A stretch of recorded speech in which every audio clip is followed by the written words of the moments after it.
I can imagine the moms who are like, who work in the hospital, who are frontliners. I'm sure it's extra challenging for them to pump while they're at work.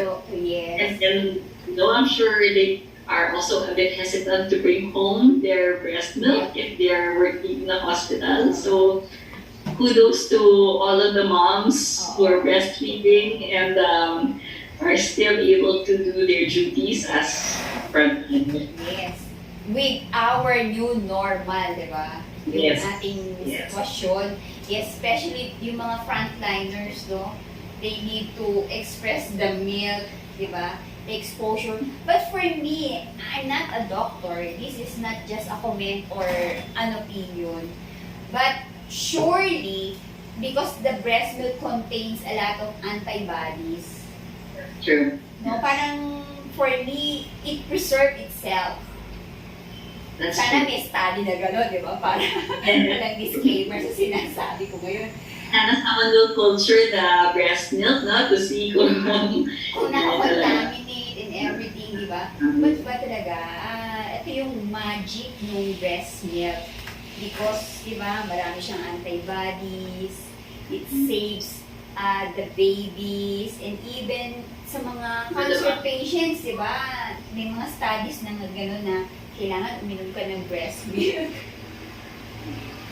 Yeah, kasi even like some people put breast milk on like eczema. Yes, diba? If on the, let's say your nipple is cracked, you can add on some breast milk on the nipple as well, and that helps to moisturize it. Oh, very true. Kasi breast milk and coconut, the coconut oil contains both the same, yung fats, yung monolaurine. Tama ba yun? Correct. Diba? So, ganun sila kasimilar, ganun sila. Kaya nga sabi ko, wow, I'm working with both the best. Diba? Breast milk, nag-squirt, tapos ginagamit ko coconut oil.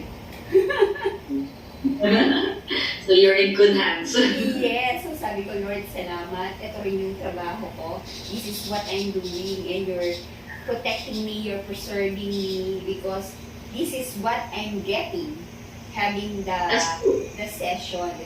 You're a frontliner. I mean, you go to people's houses, you expose yourself, but at least most likely the people you're working with are safe, and you're working with breast milk. You use PCO, which has antiviral, antibacterial properties. So you're protected in that way. Yes, of course. For God's gift. Oo. Yes, very true. And meron akong PPEs, may protocols din ako, di ba? So yun din yung mga napag-usapan namin ng mga several months na we had this Chikahan also. And ayan, di ba? One, nadagdagan na naman your additional to the na can really encourage all of us na when you doing your part, mas magiging normal na yung buhay. Of course, with some limitations pa rin. Kasi, like you're also going to the clinics, right? And seeing patients. Siyempre, naka-PPEs ka rin. Yeah, especially since I go home to 2 young kids, I don't want to bring anything home. So I wear the full level 4 PPE when I'm in the clinic, and then when I get home, I have a separate container for my PPE, for my mask and my shield, and then before I hug and kiss my kids, full bath plus the gargle and the cleaning the nose. So we do all the protocols. V&B na V&B? Cleaning and gargling. Di ba? Na-share na ni Laura sa akin yan. So, mapapanood na rin nila sa YouTube yan. Yung share na namin na talagang she did the demonstration. Yes. Putting the VCO on the nose and the gargle. Yes. Ako, ang ginagamit ko, honestly, is the Boo Bomb. I love the Boo Bomb. And the kids love it. Yes. Diba? So surprise sa ating dalawa yun, nagkita ulit tayo. Because, Yes, that's so nice to see you. yes, we're working on into something and pinagpipray pa rin natin yun. Diba, we can never predict. I cannot even imagine na eto na to, iba na yung pacing. Diba? Talking to the moms na I've seen before. So, ngayon, lumalaki na. So, ayan. Ito na yung trend.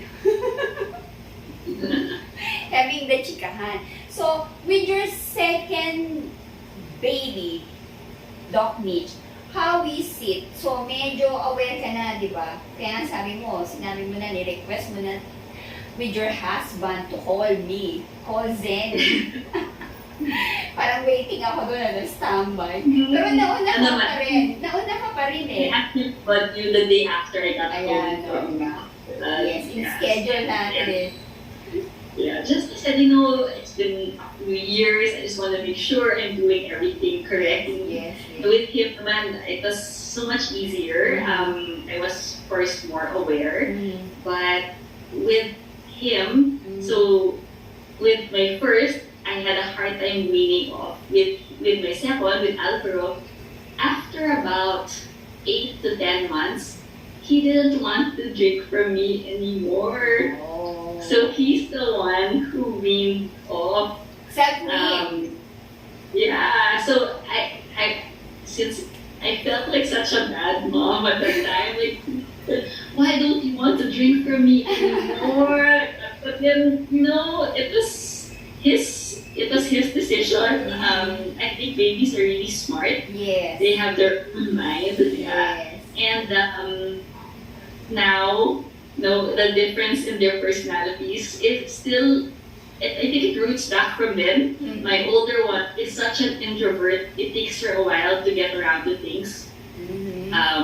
But once once you get her attention, that's it. She's forever going to love you and be your number one fan. With my second man, opposite. He's an extrovert. Wow. He's friendly to everyone. He's gonna be parang mayor yung personality.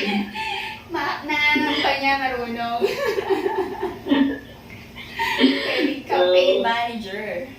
Yes. So kids are really different, and the way you take care of them is also different based on their personalities. Mm-hmm. So they complement each other. I'm happy. So how's the schedule, Doc Mitch? Can you please tell us how's the schedule of pumping and direct feeding? Since nadagdagan ba yung clinic time mo? Yes. And not only that, yung mga clinics mo ba nadagdagan pa? Yes. Clinics na siya. So when I was a new mom with my second, not a new mom, when I had my second child, I was also more busy at work. I would have clinic every day except for Sunday. And oftentimes, my clinic schedule would be from 1 to 7, or I'd have a clinic in the morning from like 10 to 3, and then another clinic from 3 to 7. So I was out of the house a little bit more. Maybe that's also the reason why he weaned off earlier, because I was out there, I was gone more often, but then I was like a bag lady. I'd have my regular bag, my bag for work, my pumping bag, plus my cooler with me all the time. So you're bringing 2 bags. Yes. So I would have to try to schedule my patients with a bit of a break for me to have enough time to pump in between. I'm lucky that in the clinics where I work, there's adequate facilities. So I had running water. I had a comfortable to pump. So really, I'd tell my secretary, okay, at this time and at this time, I'll have to pump. So please don't schedule patients from this time to this time. I have enough time to express milk. So what I did was that I could go to work. I had three sets, I think, of the pumping supplies, and one set would be in a Ziploc. So I won't have to be pressed for time to clean. Although I don't know, correct me if I'm wrong, Coach Z, but then I know breast milk is self-feeding, so even if I reuse, it should be all right. But then I just felt better using a new set all the time. So I had three sets. The funnels. We're talking funnels. Kasi definitely bottles kailangan meron kang extra, di ba? But with the funnels, yung hindi OC, wash lang yan. Or lunas, lagay sa ref or sa cooler, di ba? Kailangan you store it in a cooler place, storage. So it won't acquire bacteria. Nice. Ayan. Yes. I was worried about possible contaminants. So you're an OC. You're an OC, Yeah. ma'am. Diba? Sige. At OC, okay. So I love it. And then, so I pump either in the clinic, sometimes I have to pump in the car. Luckily, I have someone who drives for me. So I didn't have to, pump while driving. But of course, it's also a little bit of a challenge to pump in the car, trying to cover up and make sure that the funnels are in the right places. And of course, when it's very dark, you have to put a flashlight underneath just to make sure that everything is correct. Naka-middle siya, di ba? Yeah, and then transferring the milk also, so you have to close it. So, and sometimes when the car is moving, you have to make sure that, that nothing would fall off. So, then I go home, I put the milk in the refrigerator, and then the next day, same thing again.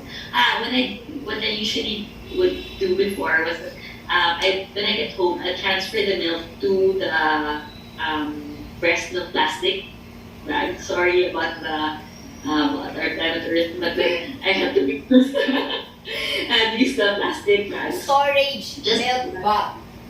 Yes, storage milk bags. Just so that I can use the bottles again the next day when I'm at work. Wow. So ang dami mo palang ginagawa. Imagine. Yeah. And then at night, I'd feed directly. Para slow pace ka na.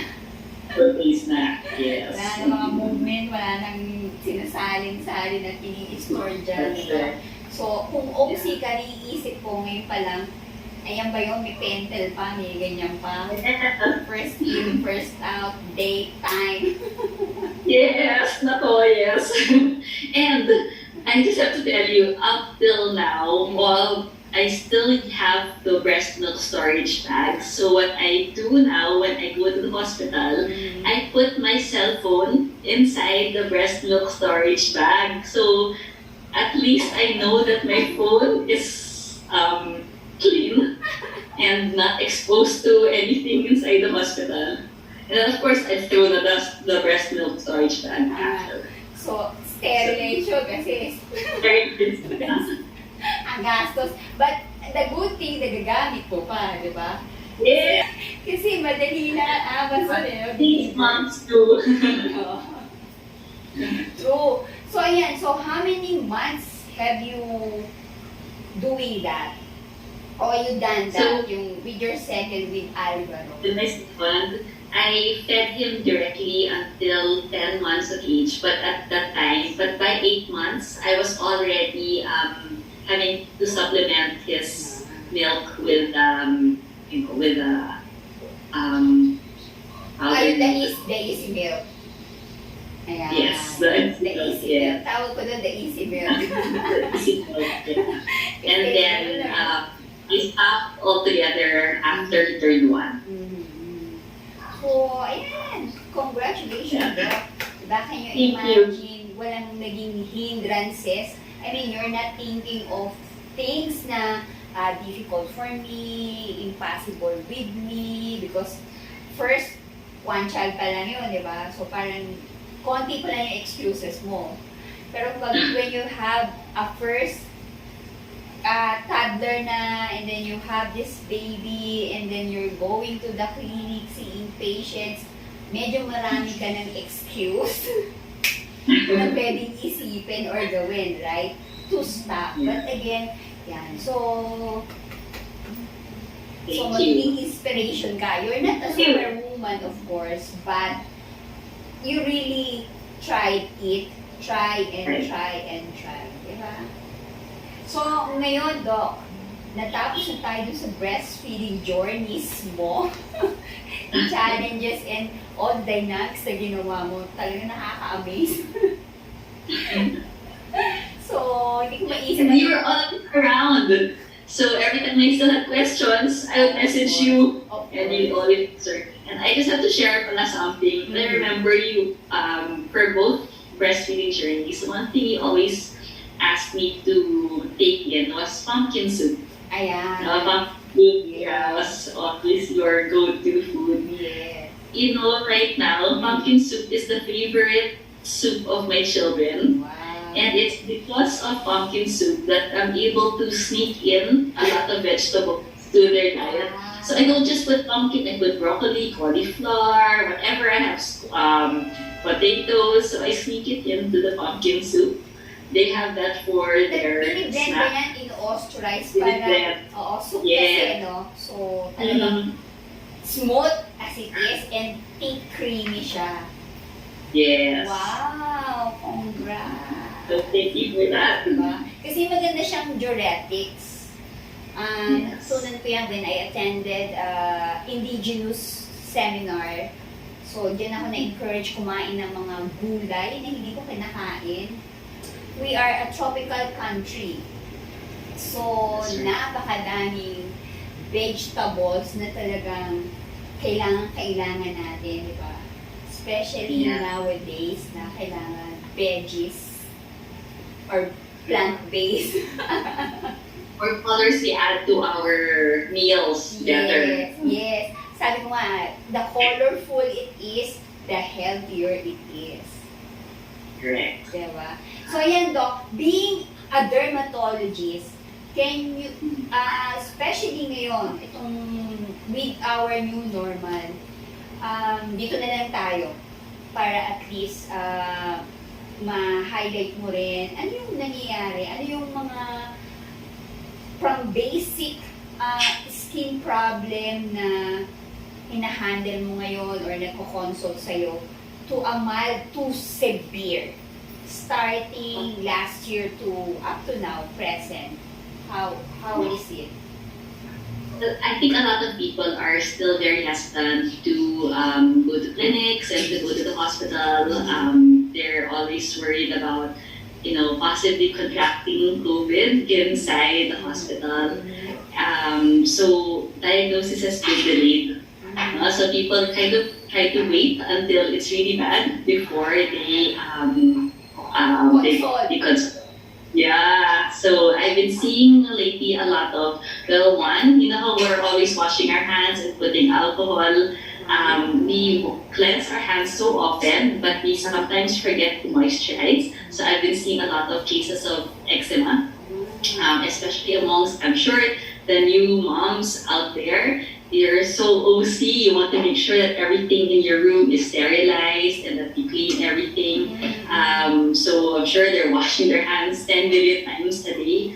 Please don't forget to moisturize your hands as well because the cracks and fissures are also not fun.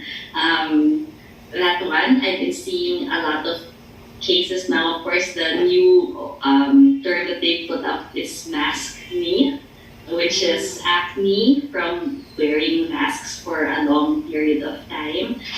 Before we used to see this used to happen before already, especially amongst healthcare workers who have their mask on for longer periods of time. It's actually a form of, we call it acne mechanica. So, it's on your face, and then you have your sweat. Yes, you put makeup, so the normal flora that you have in your skin exaggerated, no? Then plus an irritation from the mask also. So I've been seeing a lot of those cases. Of course, we still have our usual acne, eczema, psoriasis, allergic dermatitis, contact dermatitis, and irritant contact dermatitis. What else? Amongst the elderly, there has been an increase in the number of patients who have shingles. Been seeing a lot of shingles. So it's herpes zoster, which is virally-mediated. It's painful, Doc, no? Depends on Painful. where the shingles area, Yes. diba? Painful. And then sometimes, the rash is already gone, but the pain persists because it's mediated by the nerves. So if the nerves are still inflamed, then, the pain can stay a little bit longer. So, sometimes there are people who, if it happens around the chest areas, some people think they're having a heart attack. That's how painful it can be. But when you check, it's the rash that's causing the pain. Wow. So, something to be aware about also. Okay, so irritant siya yung American eczema and the Philippine eczema. So, diba? So, ako, the good thing na wala akong dryness because, as I've said, I'm handling, diba? I'm enjoying the breast milk and the coconut oil, the BCO. Yeah. Diba? So, yun yung isa. Because it stays on your hands for a longer period of time. Yes. And it's moisturizing. Yes. Bahay, siguro mga 5 times. So, bago ko umakyat, bago ko tanggalin yung PPS ko, hand wash ako. And then, after. siguro less than 10 or 10 the max. Okay. Pag yung bahay, yung session ko. Pero I remember nung cardinal ako, parang 20 times. Sabi yung daddy, saan naman napunta sisi? Kasi may iba may senior diba? So, parang but I adjusted also.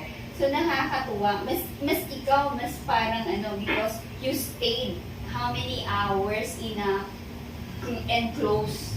Kasi clinic, diba? Tapos aircon. We have to put HEPA filters in the clinic just to make sure that the air exchange is adequate. Okay. So, rare ba? Ano yung worst case na hinandle mo so far ngayong pandemic? This pandemic, it's called Stevens-Johnson syndrome. It's like a severe allergy usually to medication or to, it can be to a virus, like that, but usually to medication. So, aside from the rash all over the body, it affects the mouth, the mucous membranes can affect the inguinals, that, and then it can be like, so you sort of treat it like a burn, because it can be life-threatening. So it's, it's something that needs immediate care. So talagang kailangan you seek the professional, no? Like what you said earlier, it took a while for most of the patient to decide to see a doctor, no? Because hesitant sila. So, ito talaga nag-a-apply. Prevention is better than cure. No? Kasi, kung natakot ka, ito yung mga sinasabi ng mga pinupuntahan ko, when deciding to see me, kasi nga, syempre, no one will assure them, di ba, na how safe I am. Parang ako din, ibabalik ko lang yung question. Me also, I don't know how safe you are. So, it works both ways, di ba? So, trust, and I pray. So, sinasabi ko yun sa kanila na ang prayer ko is, the Lord is the one preserving me, protecting me, and screening. Yung mga families, the drivers, everyone else na na-encounter ko, the Lord will be the one to screen. So, parang may peace of mind ako when someone calls me, sabi ko, na-screen na to ng Lord. Ready na sila na makita ako. Di ba? Yun lang naman yun eh. Yes. And you just really protect yourself well. Some people say just act as if everybody around you is positive. No, so you wear your PPE, wear your mask, your shield, wash your hands often. So you do all the things that you need to hopefully ensure that things will be okay. And of course, protect yourself. So get vaccinated. That's a good defense. Very true. So, yung prinsipyo ko naman, alam mo naman, di ba, I don't just give comment and opinion.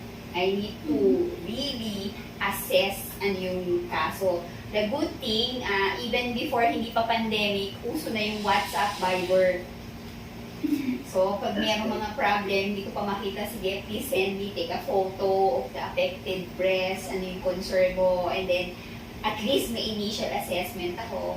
I can give yung kung ano yung first aid, and then they will decide kung pupuntahan ko sila, di ba, to do the session. Actually, Coach Z, with you, I think teleconsultation started way before the pandemic. Very true, pero hindi ako talaga yung full time na doing the virtual consultation kasi ang hirap, di ba? Hindi ko siya magagawa eh. Parang for me, I cannot deliver it fully. Kahit pa paano mabalance natin, di ba? So, like what I've said, I'm the gap between your OB-GYN and your pediatrician. Ayan. So, we can work together things na can work with you even though I'm not seeing you for the regular session. So, gawin natin ang paraan, di ba? Mag-adjust tayo. Kasi ang dami nagre-request eh. Adapt to the changing times. Yes, so, soul. A little bit longer. But we still do treatments usually as long as we can keep the mask on.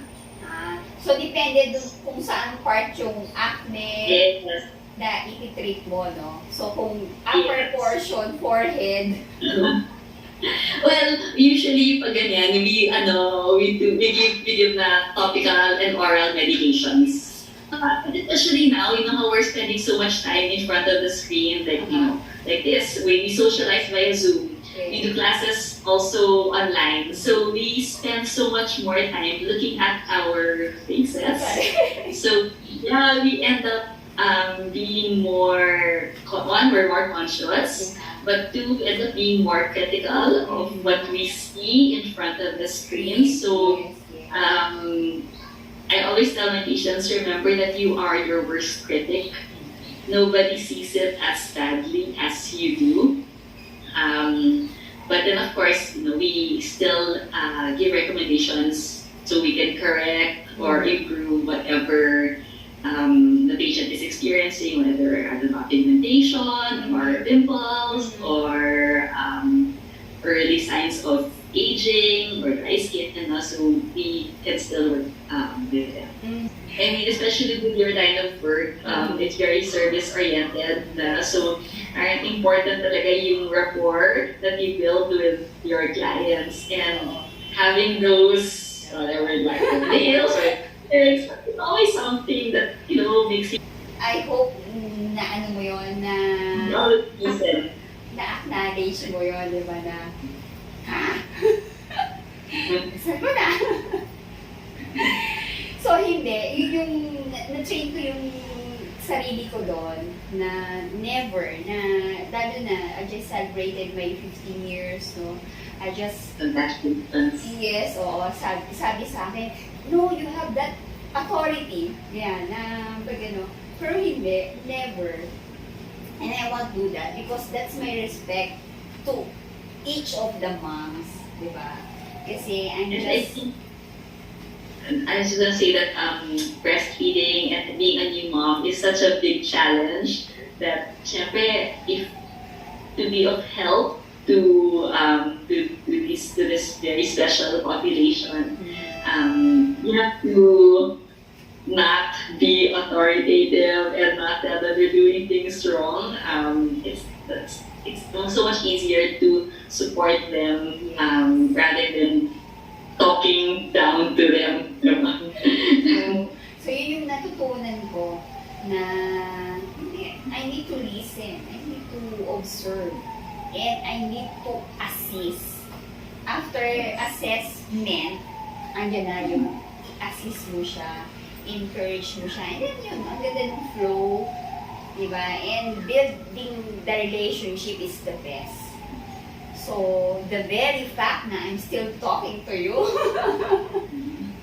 7 years after, we're still in touch. So, Yes, yeah, diba? definitely, we're So, able to establish.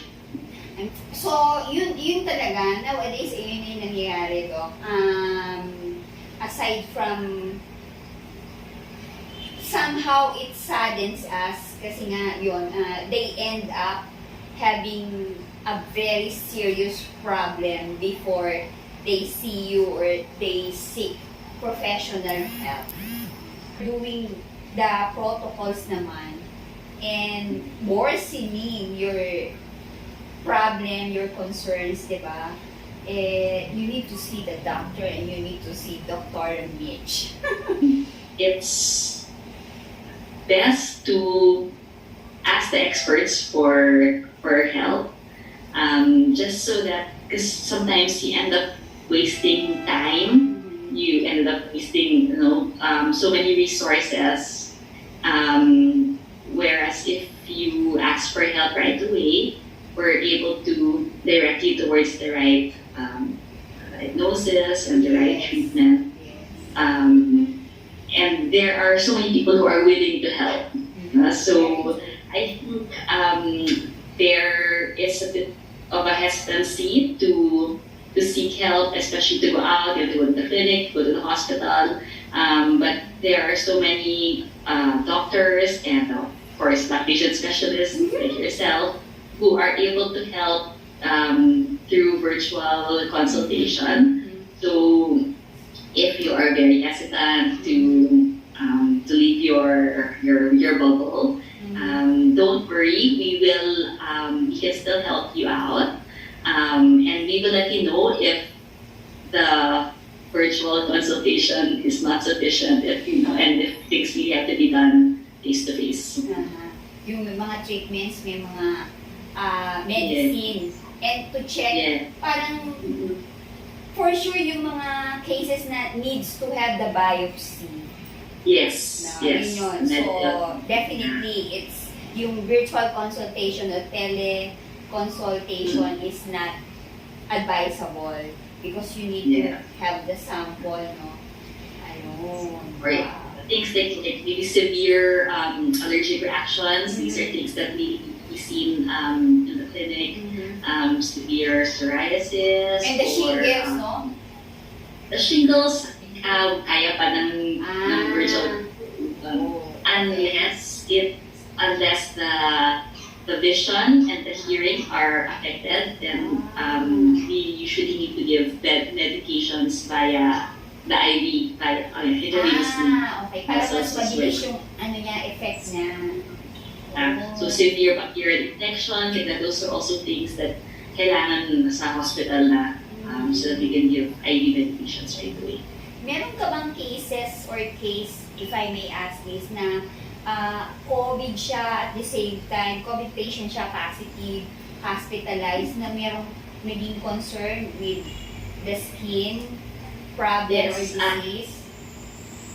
I've seen some patients in the COVID ward, and most of the times I get referrals for bed sores.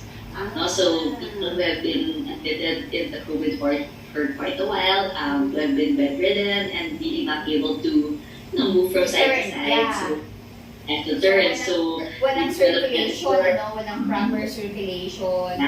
And then, yung after clean, di ba, yung pag nagbibi, nagpupo, wow. So talagang, there's a bad bed sores, Doc. I've seen that. So, I've seen how many kinds of bed sores, which is, so talagang, di ba, so heartening pag nakita mo yung patient na umiiyak siya because of the bed sore only. masakit talaga. True. Yung kita na yung bones. Yeah. That's right. I-remember ko yun. So, ayan, to wrap up, Doc Mitchis, ang importante is what? To take care. Sige, please tell them. Since you're the expert with the skin, how many percent ang skin natin in a human body? If you can The skin is the largest organ of the human body, right? the skin, diba? Cover. To cleanse our skin, to protect our skin, and then of course if we have conditions like eczema or other pores rashes, to treat those conditions. No, but so cleansing our skin, wash our face twice a day, Full shower, not full bath, and then to protect our skin, so we have to moisturize our skin, and of course when we are going to in the morning, or especially on the days that there's a lot of sun, we have to protect our skin from the sun's harmful rays by wearing SPF. Yeah.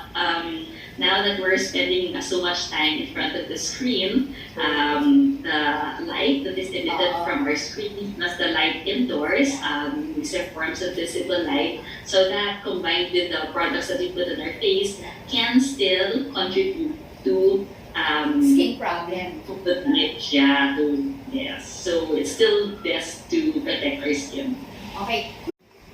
O yan, Doktora, di ba? Thank you so much for giving all our viewers the tips, the techniques, the advices na they can still do while at home and deciding to see and seek the expert like you, no? Pleasure. Yes, and before that, I have noticed that you have that pendants.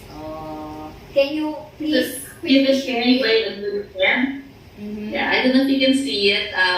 It's a profile of a girl and a profile of a boy. So these represent my two kids, Ariana and Alvaro.